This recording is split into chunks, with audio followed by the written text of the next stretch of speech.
Greetings to everyone. Today we will start our new chapter, that is the chapter number 5, Surface Chemistry. What does this chapter show? Beta, surface chemistry. Surface chemistry, that is the chapter number 5. बेटा surface chemistry का मतलब क्या है? ये एक branch of chemistry है जिसमें हम डील्स करते हैं, that we deal about surface phenomena and factors that affect it. Surface phenomena क्या होता है? Phenomena means कुछ भी एप्लीकेशन की बात कर रहे हैं तो surface phenomena क्या होता है? बेटा एक्चुअली में दो तरह का फिनोमेना होता है, सरफेस फिनोमेना और बल्क फिनोमेना। अब पहले इसको क्लियर करते हैं, फिर हम स्टार्ट करेंगे अपने चैप्टर को। सरफेस को फिनोमेना और बल्क फिनोमेना क्या कहता है? मान लीजिए आपके पास you have a glass of water and after mixing 1 spoon of sugar, what do you observe? In 1 glass of water, when you add the 1 spoon sugar, what you observe? आप एक गिलास पानी में चीनी डाल के ऑब्जर्व क्या करोगे कि वो पानी मीठा हो चुका है, उसमें चीनी है। और ऐसा तो नहीं है कि जो पानी आप टेस्ट करोगे ऊपर और नीचे से वो डिफरेंट आएगा, ऐसा भी नहीं होता, नहीं ना बेटा। तो वो आपका एक्चुअल में कैसा फिनोमिना है? Bulk phenomena. बल्क फिनोमिना में जो पार्टिकल्स हैं वो आपस में वाटर के अंदर इंटरमिक्स हो चुके हैं। वो ऐसा नहीं था कि ऊपर ज़्यादा है या नीचे कम है, ऐसा नहीं था। इंटरमिक्सिंग ऑफ पार्टिकल्स इसको बोलता है बल्क फिनोमिना। अब सरफेस फिनोमिना क्या है? बल्क फिनोमिना का एक और एग्जांपल बता देती हूँ बेटा मैं आपको। जैसे हम पानी को बॉयल करते हैं, गैस से बॉयल करते हैं। अब ऐसा तो नहीं होता कि पानी का जो टेम्परेचर हम ऑब्जर्व करते हैं ऊपर अलग होता है या नीचे अलग होता है। बॉइलिंग तो यूनिफॉर्म होती है, सारी जगह एक जैसी हो जाती है। तो vaporisation is also the bulk phenomena. लेकिन जब हम बात करते हैं सरफेस फिनोमिना, सरफेस के एक जनरल एग्जांपल हम ले लेते हैं, हम दीवार के ऊपर जो पेंट करते हैं वो हमारा एक सरफेस फिनोमिना। बताओ, दीवार के ऊपर ऐसा तो नहीं होता वो ईंट के अंदर भी चला जाता है पेंट, सफेदी, ऐसा नहीं होता, वो सिर्फ सरफेस के ऊपर अप्लाई होता है। That phenomena is called the surface phenomena. यानी इस पूरे चैप्टर में हम सरफेस से रिलेटेड बातों को पढ़ेंगे और समझेंगे। इंटरमिक्सिंग नहीं होता इसमें, पार्टिकल सिर्फ सरफेस के ऊपर आते हैं और वहां पर चिपक जाते हैं। तो इस तरह के फिनोमेना को हम इस पूरे चैप्टर में पढ़ेंगे कि सरफेस रिलेटेड बातें के बारे में हम समझेंगे। तो सरफेस फिनोमेना में आपने कितनी बातों को समझना है? 3 बातें। कौन कौन सा? Adsorption,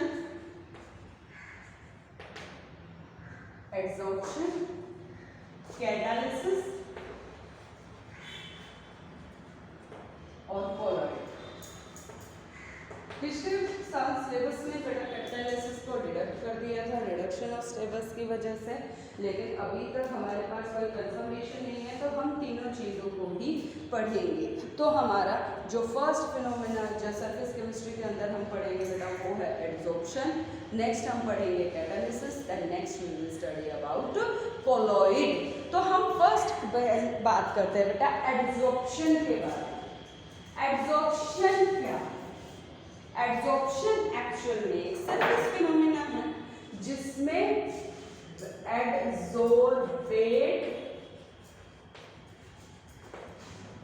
adsorb on the surface of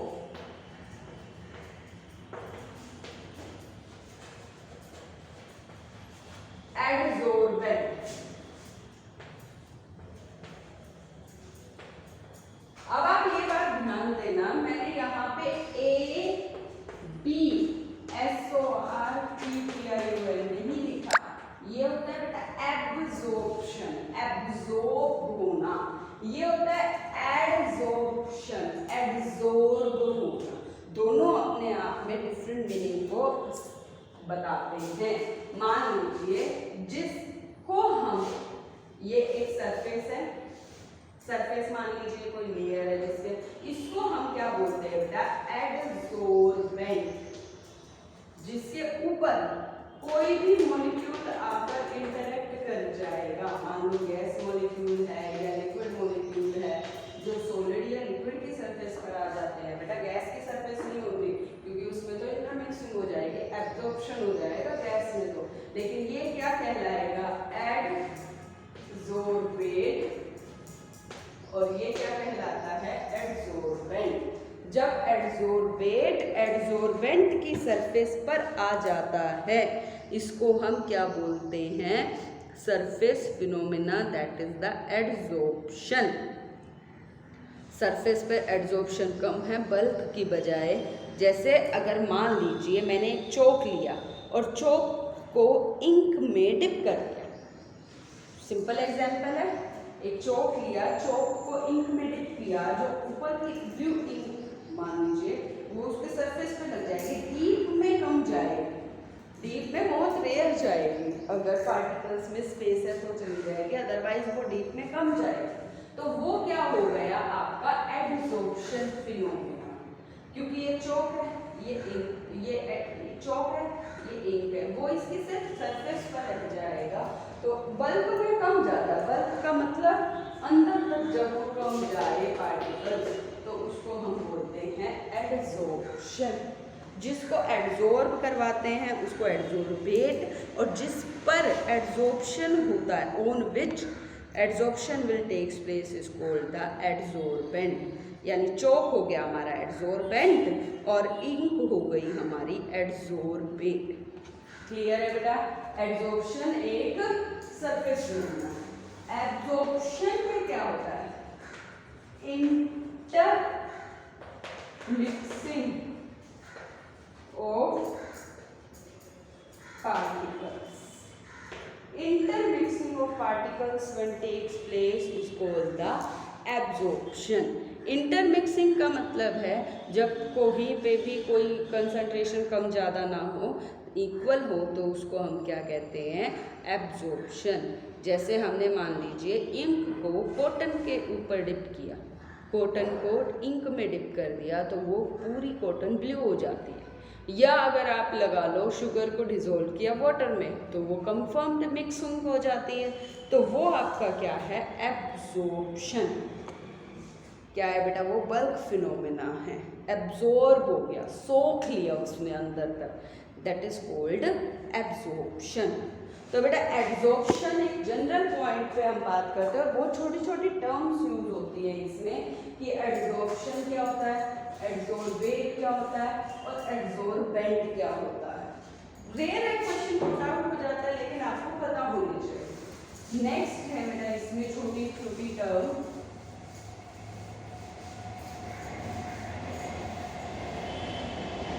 desorption.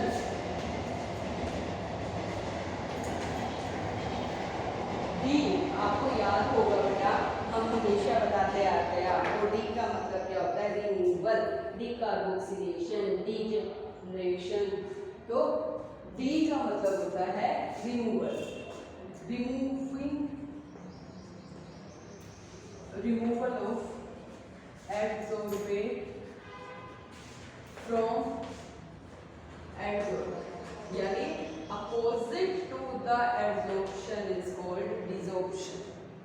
जब एडसोर्बेंट पर आएगा तो वो एडसोर्प्शन कहलाएगा, और रिमूव हो जाएगा तो वो डिसॉर्प्शन कहलाता है। जैसे removal of ammonia from the iron. अब इसमें डिसॉर्प्शन के बाद आ जाता है बेटा एक और टर्म, सोर्प्शन। सोर्प्शन क्या होता है, जिसके अंदर एडसोर्प्शन एंड एब्जॉर्प्शन दोनों, जिसके अंदर, जिस सब्सटेंस के अंदर एडसोर्प्शन और एब्जॉर्प्शन दोनों फिनोमेना होते हैं, उसको हम क्या कहते हैं बेटा, सोर्प्शन। जैसे डाइंग और कॉटन फाइबर। अब ये dyeing of cotton coated fibre का मतलब क्या होता है? जब हम जैसे आप जीन्स की बात करते हो, जनरल बता रही हूँ क्योंकि ये बहुत अच्छा एग्जाम्पल रहता है। जीन्स जो कलर्ड होती है, कॉटन तो वाइट होती है ऑटोमेटिकली, वो होती नहीं कलर्ड, वो तो नेचुरल है बेटा। तो उसको डाई किया जाता है, उसको कलर किया जाता है। जब उसको कलर किया जाता है वो अंदर और बाहर से कलर हो जाती है, और सरफेस पर जब ज़्यादा होता है उसका कलर निकलता है, होता है ना ऐसा। तो इसके अंदर क्या होता है, एब्जॉर्प्शन और एब्जॉर्प्शन दोनों फिनोमेना होते हैं। तो वो हो गया आपका सोर्प्शन। क्लियर है बेटा? अब इसमें नेक्स्ट आ जाता है एक और टर्म है ओक्लूजन।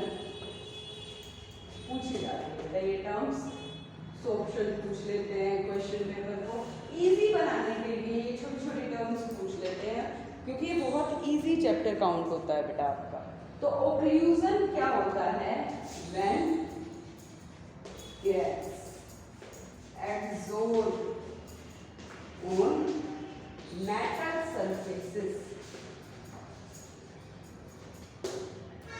जब एब्सॉर्बेट हमारा गैस हो, एब्सॉर्बेंट हमारा मेटल की सरफेस हो, तो वो क्या कहलाता है?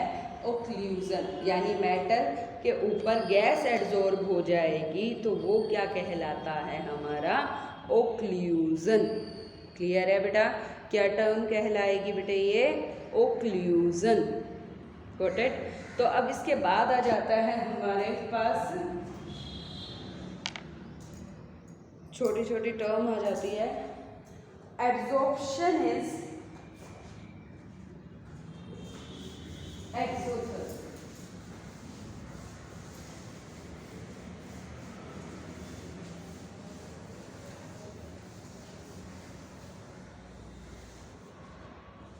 क्या होता है बेटा? एब्जॉर्प्शन इज बहुत इंपॉर्टेंट टर्म है बेटा, क्वेश्चन की फ्रेमिंग दे देता है। Why absorption is always exothermic? क्यों है ये ऑलवेज हीट रिलीज क्यों करता है एब्जॉर्प्शन फिनोमेना? तो इसके बारे में क्या कहा जाता है बेटा? जब भी मान लीजिए कोई भी सरफेस है, उस पर फ्री स्पेस है, फ्री स्पेस है, तो फ्री स्पेस में जब भी एब्जॉर्प्शन होगा, so what will happen while absorption?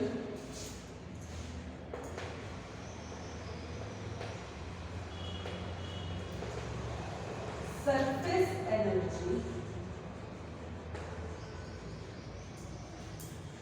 decreases. जब भी एब्जॉर्प्शन होता है सरफेस की एनर्जी कम हो जाती है, और जब किसी के अंदर से एनर्जी बाहर निकलती है, यानी एंथैल्पी की फॉर्म में बाहर निकलेगी, तो इट्स ऑलवेज नेगेटिव। यानी सरफेस की एनर्जी कम हो रही है क्योंकि वो बाहर निकल रही है एनर्जी, और बाहर निकल रही है यानी वो एक्सोथर्मिक है। ये इतना कन्वीनियंट आंसर नहीं जाता एक्चुअल में, इस आंसर को बहुत कम लेने चलते हैं। जो मेन आंसर जाता है वो ये है, delta G is equal to delta H minus T delta S. याद है आपको थर्ड लॉ ऑफ थर्मोडायनेमिक्स में आता है कि जब भी कोई स्पॉन्टेनियस प्रोसेस है, फॉर स्पॉन्टेनियस प्रोसेस,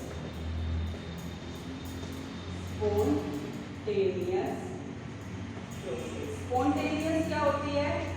जो प्रोसेस हो जाती है, मतलब अगर कोई प्रोसेस हो रही है यानी वो स्पॉन्टेनियस है, और उस स्पॉन्टेनियस प्रोसेस के लिए delta G must be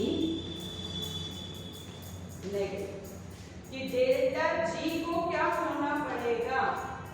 negative होना पड़ेगा स्पॉन्टेनियस प्रोसेस के लिए।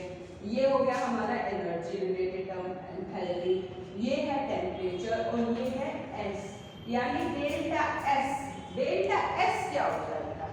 Change in entropy. Delta S क्या होता है? Change in entropy. Entropy degree of freedom में से होता है, सिखाया था ना 11th में, इसीलिए बताया था कि जैसे जैसे कोई भी पार्टिकल, गैस का पार्टिकल कोई भी है, वो अगर किसी की सरफेस पर आ जा रहा है, आता जा रहा है, तो रैंडमनेस कम होती जा रही है, वो हिलना बंद हो जाता है, वो कोएगुलेट हो जाता है, इकट्ठा हो जाता है, तो रैंडमनेस कम हो गई, यानी degree of change in entropy is also becomes negative. Final में कम हो गई, इनिशियल में ज़्यादा थी, तो ओवरऑल रिजल्टेड क्या निकला, डेल्टा एस पी क्या हो गया, नेगेटिव हो गया। स्पॉन्टेनियस प्रोसेस में डेल्टा जी को भी नेगेटिव होना पड़ेगा। ये नेगेटिव वैल्यू कब बनेगी, ये वाली वैल्यू नेगेटिव कब बनेगी, जब ये नेगेटिव है बेटा, ये नेगेटिव नेगेटिव से मल्टीप्लाई हो जाएगा तो वो क्या हो जाएगा, पॉजिटिव, यानी इस वैल्यू को नेगेटिव फॉर्म में आना ही पड़ेगा। So delta H also must be negative, तो डेल्टा एच को भी नेगेटिव होना पड़ेगा। अगर कोई भी प्रोसेस है वो स्पॉन्टेनियस है और रेंडमनेस कम होती जा रही है तो delta H value becomes positive due to negative, negative becomes positive. और किसी भी रिएक्शन में नेगेटिव वैल्यू कब बन पाएगी, जब वो डेल्टा एच को नेगेटिव शो करेगा, और नेगेटिव तभी होगा जब वो प्रोसेस एक्सोथर्मिक होगी। क्लियर है बेटा, कब होगा डेल्टा एच नेगेटिव, जब वो प्रोसेस एक्सोथर्मिक होगी। क्लियर है, so this is the answer, very convenient, बहुत इजी आंसर जाता है बेटा। Delta G is equal to delta T H minus T delta S, delta G negative होता है, डेल्टा एस नेगेटिव होता है, तो डेल्टा एच को भी नेगेटिव होना पड़ेगा। क्लियर है बेटा। फिर इसके बाद आ जाता है एब्जॉर्प्शन में ही mechanism of absorption.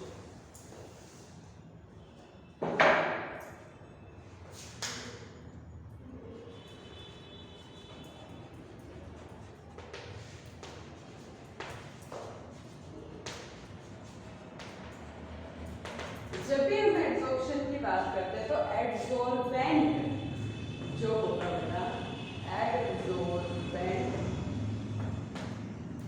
Must be solid and liquid, not gas. वो कभी भी गैस नहीं हो सकता एब्जॉर्बेंट, या तो वो सॉलिड होगा या वो लिक्विड होगा। कभी भी गैस क्यों नहीं होगा, क्योंकि गैस के अंदर सरफेस फिनोमिना नहीं चलता, उसमें हमेशा बल्क फिनोमिना लगता है। अब लिक्विड और सॉलिड के ऊपर हम गैस को एब्जॉर्ब करवा सकते हैं, सॉलिड को एब्जॉर्ब करवा सकते हैं, लिक्विड को करवा सकते हैं, लेकिन एब्जॉर्बेंट जो होगा वो हमारा सॉलिड या लिक्विड होगा।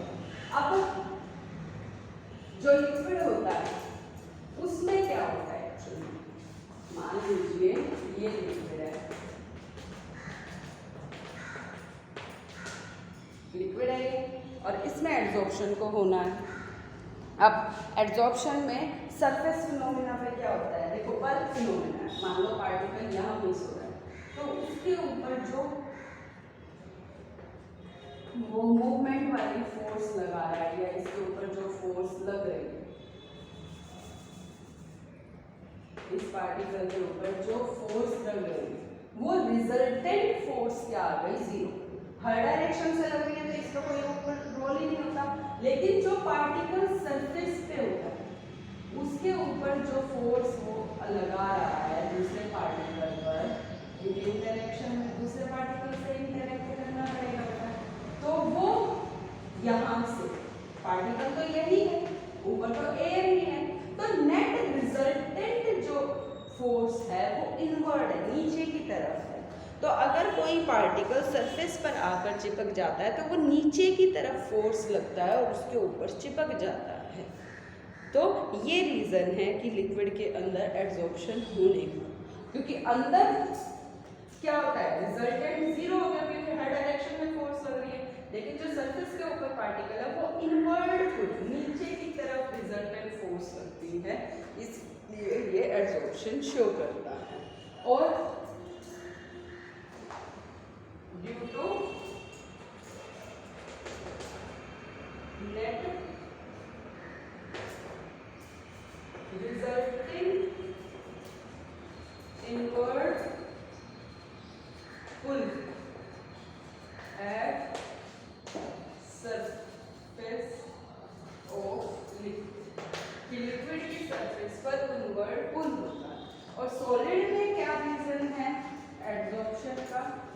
क्योंकि सॉलिड मान लो निकल मेटल है, कोई भी मेटल होगी, तो वो क्या होती है उनके ऊपर एक्चुअल में ड्यू टू फ्री वैलेंसी।